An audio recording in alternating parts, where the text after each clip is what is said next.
Hello sharks. Hello मैं आपको एक कहावत अर्ज करना चाहता हूँ। प्लीज।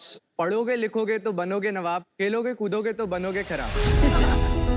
क्योंकि अगर पढ़ लिख लिए तो डॉक्टर या इंजीनियर बन जाओगे, राइट। अगर गेमिंग में ही रह गए तो निकम्मे।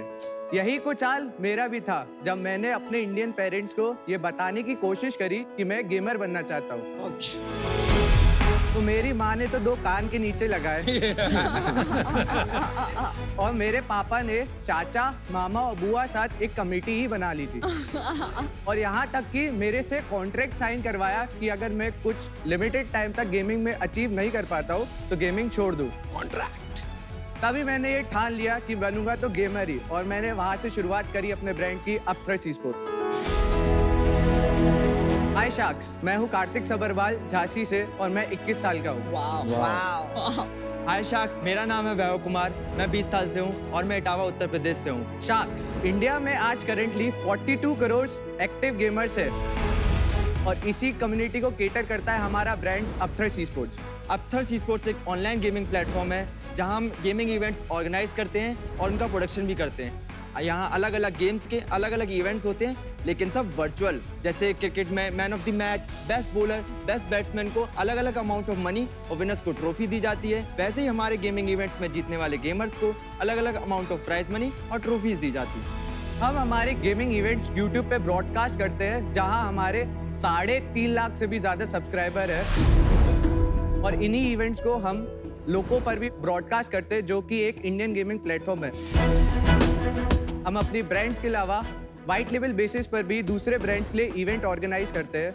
हम अपने इवेंट्स में ब्रांड इंडिकेशन करते हैं जहां हम ब्रांड को उनके टारगेटेड ऑडियंस से कनेक्ट करते हैं और उनके एडवर्टीजमेंट करने में मदद करते हैं। अपथ्रस्ट ई-स्पोर्ट्स पिछले 2 सालों में 10 करोड़ लोगों तक पहुंचा है।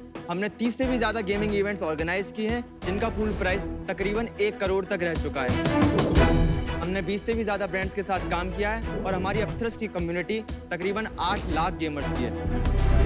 शार्क्स, आज इंडिया में गेमिंग इंडस्ट्री 18,000 करोड़ रुपए की है। हमारा विजन है कि हम ना सिर्फ इंडिया में बट ग्लोबल लेवल के टॉप ऑर्गेनाइजर्स बने। हम गेमर्स को एक ऐसा प्लेटफॉर्म प्रोवाइड करना चाहते हैं जहां वो अपना टैलेंट शोकेस कर पाए। हमारा मोटिव है to empower e sports in India. हमारी आस्क है 3% इक्विटी पे 75 लाख रुपीस की। तो शार्क्स, अब हर माँ बाप गर्व से कहेंगे मेरा बेटा गेमर है। बहुत मुश्किल है माँ बाप से कहलवाना इंडिया में। आपने कहा 42 करोड़ गेमर्स है या और मैं आपको अथॉरिटी के साथ कह सकता हूँ क्योंकि इंडिया की पहली गेमिंग कंपनी मैंने शुरू की। उसका नाम है मौज मोबाइल।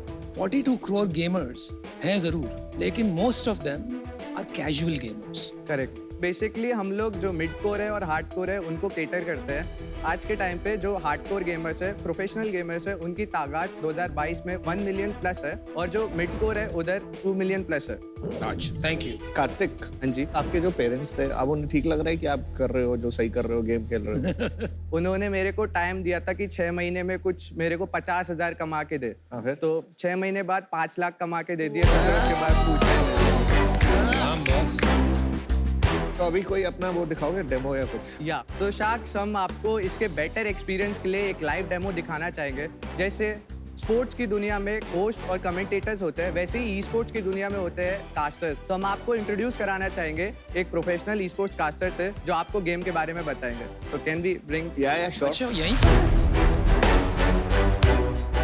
हाय शार्क्स, मैं हूं स्पीरो और मैं हूं एक प्रोफेशनल ई स्पोर्ट्स कास्टर। अभी अनुपम जी एंड अमित जी को बुलाना चाहूंगा यहाँ पे। एक one पे आज हम खेलने वाले हैं न्यू स्टेट मोबाइल। इसके रूल्स बहुत सिंपल रहेंगे, जहाँ पे जो भी शार्क पहले 2 पॉइंट हासिल करेंगे he would win. Ma'am gun का है? अब आइए, अब आप आगे जाओ। गोली कहाँ से मारते हैं? इससे। किससे? इससे? हाँ। सो जैसा कि आप जानते हैं, इट्स अ 1v1 कॉम्पिटिशन। नए हैं तो कंट्रोल्स देखने की कोशिश कर रहे हैं। They want to figure out कि क्या वो कर सकते हैं। Here you go, पहले ही यहाँ पे जीत चुके हैं। अनुपम जी ने पहला पॉइंट हासिल करा। या इट इज 1-0। डन अनुपम। तो शार्क्स बेसिकली ऐसे एग्जीक्यूट करते हैं हम लोग। ये जो बीच वाला पार्ट है वो गेम का इंटरफेस है, जो साइड में हम लोग ने एल बेंड एस बेंड लगाया है वो हम लोग का इंटरफेस है। हाँ, वो एड्स के लिए। यस। ऑलराइट, सेकंड राउंड यहाँ पे अब शुरू होने वाला है एंड अमित जी वापसी करने की कोशिश जरूर करेंगे इस राउंड के अंदर। तो देखते हैं कार्तिक उनको कितनी बेहतरीन तरीके से गाइड करा सकते हैं। ये मारो मारो मारो मारो। यस, हम जीत गए। 2-0 से अनुपम जी ये कंपटीशन जीत चुके हैं। बहुत बढ़िया। Wonderful commentary, thank you so much. Thank you brother. Revenue model तो मुझे समझ में नहीं आ रहा है। आई एम सॉरी बट ये मुझे पता नहीं चल रहा है ये मॉडल। तो हम लोग का जो रेवेन्यू मॉडल है वो बेसिकली 5 मॉडल्स है। 5? यस। बताइए। जब हम अपने इवेंट्स ऑर्गेनाइज करते हैं अपने चैनल पे, उस पे ब्रांड्स वगैरह आती है या एडवर्टीजमेंट रेवेन्यू है। Correct, not just advertisement. हमने अपने स्ट्रीमिंग राइट्स उस इवेंट के लिए लोगों को दिए, उसके बदले में वो हम लोग को कुछ अमाउंट So own events के लिए ads और streaming rights revenue। करेक्ट। हम लोग अपना प्रोडक्शन आउटसेल करते हैं और वाइट लेबल इवेंट्स भी करते हैं। हम लोग ब्रांड और इन्फ्लुएंसर को आपस में कनेक्ट करा के मार्केट प्लेस है। या correct. Okay, got it. Then और ब्रांड इंडिकेशन है। कार्तिक, वैभव, आपकी इंडस्ट्री थोड़ा समझें। स्पोर्ट्स गेमिंग टोटल साइज क्या है ई स्पोर्ट्स इंडस्ट्री का साइज अभी तकरीबन 5,000 करोड़ के आसपास ग्लोबली, इंडिया में। इंडिया में? जी। अभी तक इतना है नहीं। चलो, आपको नंबर्स ठीक से नहीं पता है, लेकिन फिर भी आपकी इंडस्ट्री को थोड़ा ब्रेकअप कर। पिक्चर का एनालॉजी ले लेते हैं, मूवीज का। मार्वल करके स्टूडियो है, उनके पास इंटेलेक्चुअल प्रॉपर्टीज, ठीक है। फिर एक कोई लोग हैं जो पिक्चर बनाते हैं, producers, right. Then there are distributors. Most value capture होता है जिसके पास इंटेलेक्चुअल प्रॉपर्टी है और या कि आपके पास डिस्ट्रीब्यूशन, जो स्ट्रीमिंग हो गया आपकी इंडस्ट्री। आपकी इंडस्ट्री में जो स्ट्रीमिंग प्लेटफॉर्म्स यूट्यूब है, और आपने किसका नाम लिया था? लोको। बाकी जो प्रोडक्शन है, छोटे प्रोडक्शंस करते हैं, वहां भी पैसा बनता है, लेकिन इतना वैल्यू कैप्चर नहीं होता है। तो आप एक प्रोड्यूसर, ये बात सही है, you are not a distributor. इसमें यार बिजनेस बनाना तो मुमकिन है, लेकिन इन्वेस्टमेंट के तौर से थोड़ा मुश्किल है। आप बेसिकली एक ई गेमिंग ऑर्गेनाइजर हैं आज की तारीख में, और वहाँ आप एक हद तक धंधा बना सकते हैं, 2 करोड़, 5 करोड़, 10 करोड़, लेकिन उसके बाद आप कैसे डिस्प्रपोर्शनेटली स्केल करेंगे ताकि मेरा रिटर्न बन सके एज एन इन्वेस्टर, वो आज की तारीख में क्लियर नहीं है। शायद आप समझा नहीं पाए। आप कुछ बोलना चाहेंगे? यस। तो बेसिकली लास्ट ईयर जो हम लोग ने रेवेन्यू जनरेट किया वो अगस्त से मार्च तक का था, जिसमें हमने 59 लाख रुपए जनरेट करे। इस साल हम लोग ने 6 मंथ्स में 3 करोड़ का रेवेन्यू जनरेट किया है। वाह, वेल डन। पिछले महीने कितना किया? 33 lakhs। चलिए, मेरा डिसीजन फिर भी वही रहेगा, क्योंकि मुझे लगता है कि ये एक हद तक आप उसके बाद स्केल नहीं कर पाओगे। बस एक बात की मैं आपको दाद दूंगा, इंग्लिश में कहते हैं make your passion your work and you won't work a day. तो आपने वो किया, आपके मम्मी डैडी आज प्राउड है, तो बहुत गर्व की बात है। But I am out. Good luck. मैंने भी अपना डिसीजन बना दिया है। तो यू नो यूजुअली एक बिजनेस एक्यूमेन से हम आपकी मदद कर सकते हैं, मेंटरशिप कैपिटल दे सकते हैं, लेकिन इस एरिया में सचमुच मेरा बिल्कुल एक्सपर्टीज नहीं है। तो मैं बिल्कुल आपकी मदद नहीं कर पाऊंगी, and for that reason I am out, but I wish you the best.